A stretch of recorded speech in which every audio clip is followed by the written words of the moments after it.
What's up, guys? Today I'm going to show you a base tour around my massive base that literally took us 2 weeks and 25 people to design. This thing includes an insane amount of tech, insane amount of turrets, and a crazy design. So we're going to start here at the front, and just so you guys get an understanding of where we are, we're in the bottom corner of the map, so no one's been able to find us for quite a while, which is good because with this turret reduction, it's been really hard to defend the base. So what we're working on is actually building turret towers outside the base right here, kind of outside of that little turret range, and we'll have to expand a pretty big deal. But here's the coolest thing about this base right here. This is the only way in.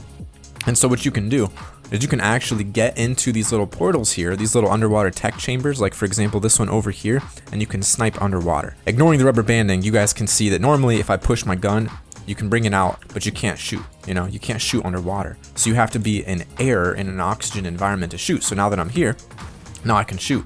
And so what we can do is actually sneak out behind this tech shield and then literally snipe underwater. So for example, I can just kill that creature like it's nothing, like just stand here and just snipe it. So if someone's coming in the water, we now have a way to get a massive amount of damage without having to need turrets outside. We just need to use our really good weapons.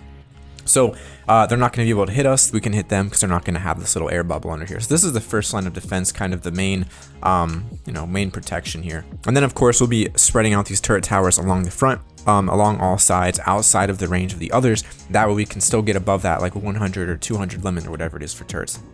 So we have these along the front, and if people manage to get through that, we have turrets behind it. And then you open up the tech gate and get through that, we have more turrets, and then the actual base is up here built on this cliff here. So to get up there, what we have to do is actually swim over to this ladder while avoiding all the turrets that we have kind of hidden all over the place. And obviously 120 out of 100. Can't use all of them, but we're assuming they'll blow some up, and so we think that they'll kind of kick in once the others are gone. If we open up our tech floor here, it's really weird and kind of strange to climb up. You can see that you get into this first region here, which is another wall of turrets. Not too many, because you got to be creative now that you only have 100 limit. And so we can walk through here, and this is the main Dino Storage area. We have a bunch of rock drakes, bunch of turrets all around, so once they break that wall, they've got turrets behind them, so it's going to be really hard to clear these because of where they're placed. And we also have turrets over here that are shooting them. So it's like, you gotta get creative, you gotta get smart with your placement. So that's what we have going on there.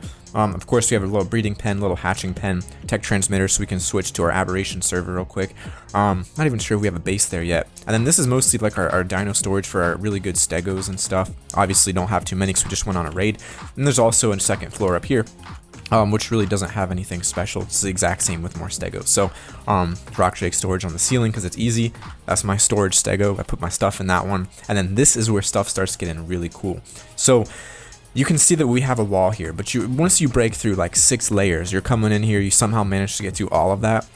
What we have is a tech door that you walk through into more turrets, into another tech door that you walk through into more turrets, and it just keeps on going. Like this is a this is like an 8-layer deep tech shield layer. Finally, you get back to the main base section, which is back here, the farthest back region of the entire underwater cave. We have our S+ tech replicator.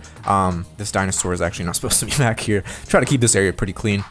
Our bunk bed area, these are all actually a mod called bulk forges, and they just basically smelt quicker because we don't want to waste forever, take up a bunch of room and cause server lag with all these things. So we use these instead. So this is just our smelting area. Got a couple of these guys with a pretty good amount of spark powder and gunpowder in them. And then inside this, once you finally make it through everything, is our main base. So this is it. This is just like a little tiny crafting room full of vaults, full of just an insane amount of materials. We've been raiding like crazy. So we have like 50,000 electronics spread out. We have polymer. We have like 100,000 metal. The amount of materials we have is more than I've ever seen in my life. And it is a 50-time server, so that doesn't mean we're that good. But every one of these chests is just packed with stuff. And I'm pretty sure we even have a vault with just pure Ascendant saddles. So just literally Ascendant saddles for every dino you can think of that we've gotten from drops. Grinders, more vaults, like just insane amounts of stuff in these. Of course, we have full Ascendant, and I've got the wingsuit on from the Aberration server. And then what you can do is walk up this tech staircase. And we really don't know what this room is for. No one uses it for anything, but there are 2 vaults that have a couple bits of ammo. But that's it. There's really no reason. And sometimes I log out back here because like no one checks, so that way people don't steal your items. But we got that. Another vault over here. People have been using it for their personal storage. I don't know why, because we don't really need it. I'm gonna take that cage because I'll go cage some people later. And then one more vault over here. And just full of random stuff. Actually, those boots, real good. I'm gonna take those. It's a nice little upgrade right there. So yeah, that's what it is. And then this is the sleeping area. So this is where people log out so they don't steal their items. So everyone has their own room A lot of them are admin locked. If they're an admin, everyone gets their own vault with their own materials, stuff that they've collected and don't want to share with the tribe. Of course, if you're the owner, you can check anyone's room. And so that's the staircase down. This must be a massive room. Oh man, this dude put his own turret in here. His own. Okay, whose is this? Who the heck has that much ammo? Someone's been stockpiling for sure. This guy's ready for war. Green paint, oil. This guy's not messing around. I'm going to take those. No, I'm not. I'm not going to encourage you guys to steal. Don't steal. Ascendant blueprints for days.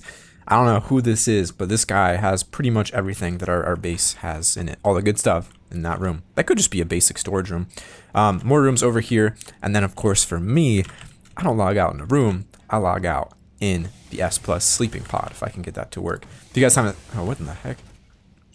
If you guys haven't seen this, you can log out inside of it, and it's basically this thing that no one can get inside that has massive amounts of health, and you can just log out inside of it. So if someone raids you, it's like harder to get into than like a vault, for example, and it's hard to get your body. So it's pretty awesome. I like logging out there so people can see me. It's super weird, and then sometimes I log out in this one over here with this guy. But this is pretty much the basics of the base here, and we do have a couple other secrets like traps hidden around.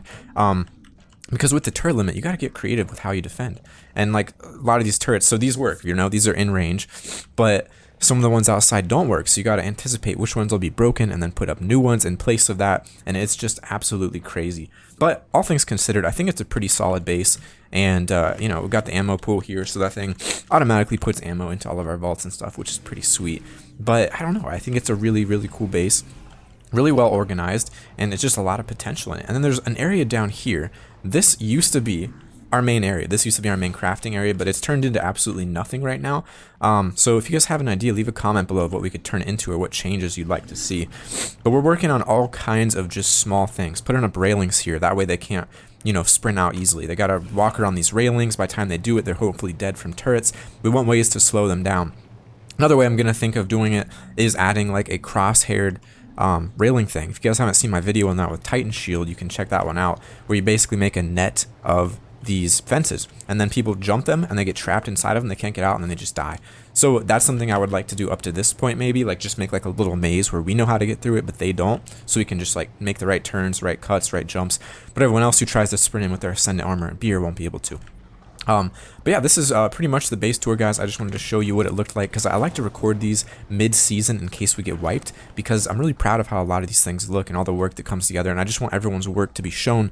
I want you guys to see it and just completely forget, or never get to see all this work people put in. So last thing is, we'll just go ahead and climb up to the top of this just to show you a nice view from the top up here. But of course, you always want to get a good mix of metal and tech, that way the tech dinos can't destroy you. So teleporter here, so you can teleport your dinos back up nice and easy. And it looks like there's a little room up there. This guy collects stuff. It's pretty awesome, guys. This is a fantastic base design. So if you're looking for a nice base, I think this would be a cool design for you guys to copy. And of course, another little secret is you can literally peek outside of it. If you get to the right spot here, you can actually... where was it? There's a spot over here where you can actually see outside. Oh, it rolled back. That's why. So if you get down here and you scroll in, you can see outside. So I can see if people are coming while inside our base. So it's definitely pretty good to have, because if people build a base outside, you'll know exactly where they are. There's no water blurring your vision. Kind of cheap, but at the same time, if it's there, I'm going to use it. Arc devs, you got to fix that. But guys, that's all I have for you today. So thanks for checking out our mega base tour. Another little, see, you can actually see all the dinos, all the pearls. It's really, really cool. And it's just a huge advantage to have when you can see them and they can't see you. So yeah, if you guys like this, subscribe. Check out the whole series if you want to see. We have a lot of raids going on, a lot of defenses, a lot of battles. So you can click on the end screens here. The one of them's the best video YouTube recommends. One's my most recent. Check it out. It's a really nice series, guys. Don't forget to subscribe if you're new here. Spread the love, and I'll see you all tomorrow.